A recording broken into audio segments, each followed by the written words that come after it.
ወይዘሮ ባዩሽ እንግዲህ ፖሊሶቹ አፋጠዋታል። አይኗን አፈጣ ቀርታለች። ምክንያቱም ምርመራው ወደ እሷ እያመላከተ ነው። እርግብ እውነቱን ሳትናገር አትቀርም መሰለኝ። ምክንያቱም እርግብን እዚህ ውስጥ የከተተቻት ወይዘሮ ባዩሽ ናት እንጂ እርግብ እዚህ ውስጥ መግባት ፈልጊ አይደለም ብላ ተናግራለች። ከዚህ በፊት ለተምቹ ማለት ነው። አክስቴ ከነኚህ ሰዎች ምን እንደምትፈልግ ባላውቅም እኔም ደግሞ ግማሽ በግማሽ እንካፈላለን አንቺን ተጠቃሚ ትሆኛለች ስላለችኝ ነው እዚህ ውስጥ የገባሁት። ግን ለእኔ ሰዎቹ ክፉ ሆነው አይደለም እንደ ልጃቸው ነው የተቀበሉኝ። ነገር ግን ደግሞ ሁሉንም ነገር ትውት አድርጌው ከዚህ ቤት በሰላም በወጣስ እያለች ነበረ። አሁን እንግዲህ እርግብም ለፖሊሶቹ ሁሉንም ሳትናገር አትቀርም። ግን ደግሞ ትናንትና እንግዲህ ሰላምዬ የእናቷን ጌጣጌጥና ወርቆች ስትፈልግ ምንም ነገር የለም። እሱን እንግዲህ እርግብ ከመሳቢያ ውስጥ ገንዘብም ወርቁንም ይዛ ሄዳለች። በዚያ ቅስፈት ውስጥ ነበረ ሜላት መታ ጉሮሯን አንቃ አንቺ ሌባ አጭበርባሪ ብላ ስታንቃት አይደለም ባዩሽ መታ መታቻት። ፖሊሶቹም እንግዲህ ትናንትና ጠበቅ ያለ ምርመራ አድርገዋል።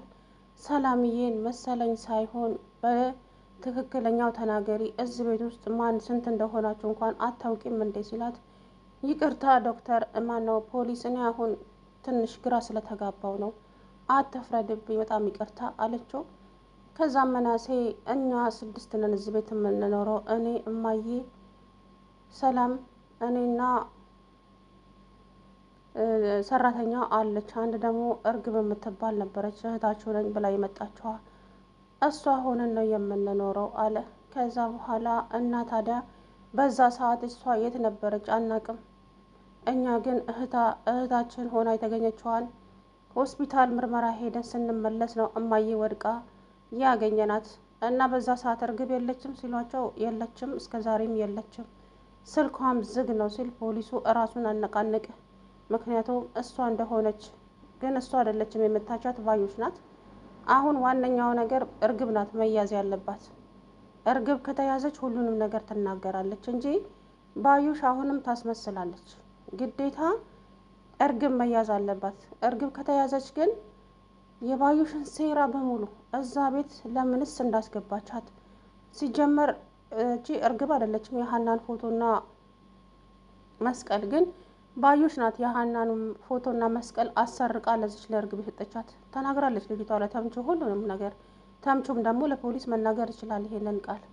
ስለዚህ ወይዘሮ ባዩሽን አሁን በቁጥጥር ስር ማዋል፣ ሴትዮዋን ባበላቻት ባጠጣቻት እንደዚህ አድርጋ አስቀመጠቻት። እንግዲህ ሴትዮቱ በጣም ብዙ ደም ስለፈሰሳት ደም ያስፈልጋታል። የእሷን ተመሳሳይ ደም ያለው ደግሞ መናሴ ብቻ ነው። መናሴ ታማሚ ነው። ግን ደግሞ ከእናቴ ህይወት የሚበልጥ የለም እሰጣለሁ፣ እኔ ሞቼ እሷ ብትድን አለ። ዶክተሯ ደግሞ አይሆንም፣ አንተ ሞተ እሷ ብትድንና በኋላ የታለ ልጄ ለአንቺ ደም ሲሰጥሽ ነው የሞተው ብትባል እንደገና እናተ ትሞታለች። ስለዚህ እንደዛ ከሚሆን ሌላ ሰው ብንፈልግ ይሻላል፣ ለምን እኔ የምላችሁን አትሰሙኝም ሲልም አይሆንም ተባለ። ከዛም ሀና አይሆንም አንተ አትሰጥም አለች ሀና። ከዛ እንግዲህ ያው መናስ ማነው አሲርም ደግሞ ከሷ ጋር እየተመሳሰለ ሆነ። ደግሞ በጣም ይገርማል። ከሜላት ጋር ደግሞ የተመሳሰለ ሆነ። አሲር ደግሞ አልሰጥም፣ እሷ የእጇን ነው ያገኘችው።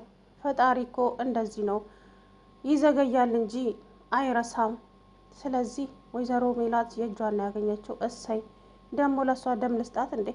ፋዘርን እኮ ገላብን ነበረ ሰላምና መናሴ ባያሳክሙልን፣ እንዲሁም አባትየው። እሷ ግን ይሞቱ የራሳቸው ጉዳይ ብላ ነበረ። ያ ቀን ደግሞ ዛሬ ነው። እስቲ ጽዋውን ትቅመሰው ብሎ እንግዲህ እንቧ ከረዩ ብሎ ሁላቸውም አለቀሱበት። በጣም ተለቀሱ።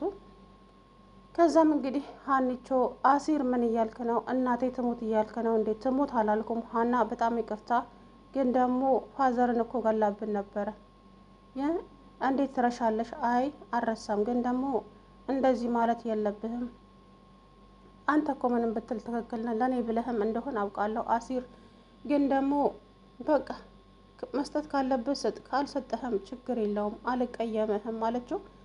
ከዛም አሲር ወደዛ ወደዚህ አለና ተመልሶ ለሜላት ደም ሰጣት። ነገር ግን ወይዘሮ ሜላት ደሙ ቢሰጣትም ቶሎ መንቃት እንደማትችል ዶክተሯ ተናግራለች። ምክንያቱም ሴትይቱ ደሟ በጣም ስለፈሰሰ በጣም ድካም ስለተሰማት እስካሁን እንኳ መንቀሳቀስ አትችልም። እናም ደም ቢሰጣት ቶሎ የምትነቃ መስሏቸዋል እነሱ ማለት ነው። ግን ደሙ ከተሰጠ በኋላም ቶሎ ላትነቃ ትችላለች ስትለው ዶክተሯ አቶ መስፍን ስቅስቅ ብሎ አለቀሰ። ወይዘሮ ሜላት እንዴት ማን ነው እንደዚህ ያደረገሽ? አንድ ብቻ አልወቀው፣ አንድ ጊዜ ብቻ ተናገሪ እንደዚህ ያደረገሽን ነገር ሜላት። ሜሉዬ እባክሽን ንቂና እንደዚህ የሆንሽበትን ምክንያት አንድ ጊዜ ንገሪኝ እያለ እንግዲህ እሱ ላዋ ላይ ደፈት ብሎ እያለቀሰ፣ ሀናም ደግሞ እናቴ እባክሽን እኔ እኮ አንቺ እናቴ እንደሆንሽ ካወቅኩኝ በጣም ቆይቻለሁ። አባዬ እንዳይከፋው ብዬ ነው እንጂ እባክሽን እማዬ እኔን ፍለጋ 16 ዓመት ሙሉ ስትንከራተች ከርመሻል። አሁን ደግሞ እኔ አጠገብሽ ነኝ፣ ዓይንሽን ገለጭና አይኝ እባክሽ እናቴ እያለች ሀንቾ ስቅስቅ ብላ እያለቀሰች፣ ግን እስካሁን ማንን እንደዚህ እንዳደረጋት አለማወቃቸው በጣም ነው የሚገርመው። ሰላም ውድና የተከበራችሁ የቻናል ቤተሰቦች እንዴት ናችሁ? ደህና ናችሁ ወይ? እኔ ያለው ደህና ነኝ።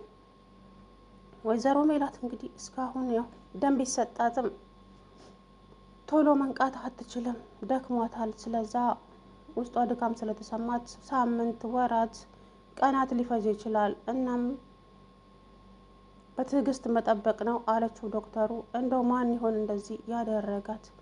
እኔ አንድ ነገር አልኩኝ። ማለቴ የተሰጣቸው ካራክተር ቢሆንም ለምሳሌ ሜላት ማናተች ባዩሽ እና እርግብ ተጣድፎ ሲወጡ የሆነ ሰው በር ላይ መምጣት ነበረበት። የምሬ ነው። ወይና እነዚህ እነ ሰላም ከሆስፒታል ሲመለሱ መንገድ ላይ መገናኘት ነበረባቸው። ብቻ እንደዛ ሊሆን አይችልም በጭራሽ። እንዴት ዝም ብለው ይለቋቸዋል እንደዚህ? እኔ ባዩሽ ብትጋለጥ ነው ደስ የሚለኝ። ምክንያቱም የማይጠብቋት ሰው ናት ባዩሽ ማለት ነው። እንዴት ታስባም ታለማም የማትታወቅ ሴት ናት። አሁን ባዩሽ ሜላት ማን እንደመታት አታውቅም። ገደልሻት ስትል ብቻ ትሰማለች። እርግጠኛ ነኝ ሜላት ማለት ነው።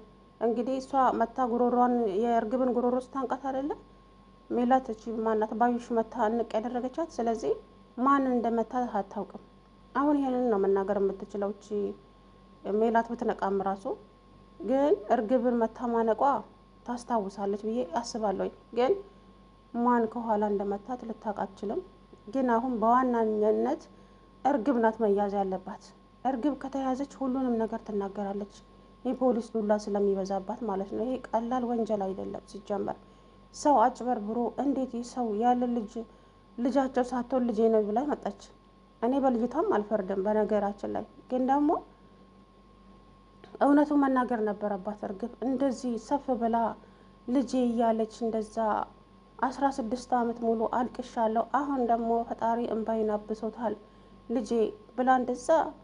እኔ እንጃ በሰው ህይወት በሰው እንትን መጫወት በጣም ያሳፍራል። እንግዲህ እርግብ ምን ይሆን መጨረሻሽ? እሷማ ቤትና ሱቁን ሸጬ እጠፋለሁ ብላ በእሷ ቤት ብልጥ እሷ ብቻ ነበረች። ወይዘሮ ሜላት ቤትና እንዴት እንደምትመጣ አትታወቅም ብላለች ባዩሽ። እውነቷን ነው። ምክንያቱም ሜላት እንደዚህ ኃይለኛም ጥሩም እንደምትሆነው እንዳትመስላችሁ በጣም ድብቅና በጣም ኃይለኛ ሴት ናት ብላለች። አሁን እንግዲህ እርግብን በስምሽ ነው ይሄንን ሱቅ የከፈትኩልሽ ብላ ነበረ ያን ጊዜ ሰፕራይዝ ያደረገቻት። እናም ደግሞ በስምሽ መናሴና ሰላምዬ በቤት ስማቸው ቤት ስላላቸው ላንቺም ደግሞ በስምሽ ቤት ልገዛልሽ ፈልጌ ነው ስትላት፣ እማዬ ውለታሽ በዛብኝ እኮ። እንዴ እናት ደግሞ ውለታ ይበዛባታል እንዴ? ለልጇ መክፈል ያለባትን ግዴታ መክፈል አለባት። እንደዚህ እንዳትዪ ሁለተኛ አለቻት። ከዛ በኋላ እንግዲህ እርግብ ሴትዮዋ ሜላት እንደዛ ብላ ስትወጣ፣ እሰራልሻለሁ ወይዘሮ ሜላት ጠብቂ፣ አንድ ጊዜ ብቻ ነገሮች ይመቻቹልኝና ዘሪውርን ከዚህ ሀገር ይዘኸኝ ጠፋ ነው የምለው። ወደ አሜሪካ ላይ እኮ ጭራሽ ምኞት ያከሳል። ከዛም እንግዲህ ያ ነገር ነው አሁን ችግር ያመጣ። ካርታውን ስትፈልግ አይደለ? ካርታውን ፈልጋ አጣች፣ አመነቃቀረች። ካርታውን ስታገኘው ግን የሜላት ስምና ፎቶ ነው ከዛ ላይ ያለው ካርታው ላይ። እቺ ማትረባ አታለለችኝ አይደለ? ሱቁን በስምሽ ነው ያለው ብላ ሰራችልኝ አይደለ? እኔማ እርግብ አይደለሁም ብላ እንግዲህ ወርቋን እንዳለ ጥርግርግ አድርጋ ብርም ነበረ እሱን አንድ ላይ አድርጋ ነው ጥርግ ብላ ሄደችው። ግን አሁን እርግብ የገባችበት ገብታ እርግብ ናት መያዝ ያለባት። እርግብ ሁሉንም ነገር